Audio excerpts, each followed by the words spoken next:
10 types of call center barkada, sino ka dito? The late login gang, laging paspas mode papasok, may headset sa league, kape sa isang kamay, tapos nag-i-excuse na system loading pa po, kahit siya yung late. The PTX master, ang galing maghanap na excuse para iwas calls.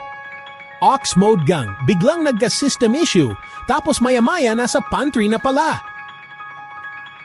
The energy drink warrior, hindi dugo ang laman ng katawan nito, kundi Cobra, Red Bull at 3-in-1 coffee. Laging gising, laging hyper, pero pag nag-crash, tulog sa station. The call center rockstar, hindi lang pang calls, pang TikTok pa, suave sa customers, pero pag out na, influencer, DJ, vlogger, at minsan feeling artista. The chismoso chismosa, walking showbiz update. Kung gusto mo malaman sino ang magre-resign, sino ang nagde-date, at kung ano latest office issue, siya ang dapat i-DM. Legit Meritus Certified. The silent killer, hindi chika, hindi pabibo, pero laging top sa metrics. Wala kang maririnig na reklamo, wala ring social life, pero ace ng ace sa calls. The TL's favorite, may best sked, longest break, at pag-coaching, parang motivational talk lang.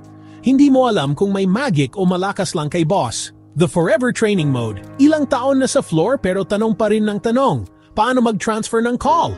Diyos ko bestie, training mo 2 years ago pa. The resign king queen, laging may I'm so done with this job moment pero every cutoff biglang ay wait lang, sayang benefits. Repeat cycle forever. The gala squad, wala pang day off, may itinerary na. Bora, Tagaytay, road trip, pero pag shift na, absent kasi masama pakiramdam. Ikaw, anong klaseng call center barkada ka? O may tropa kang pasok sa listahan? Tag mo na siya bago pa siya mag-ACU!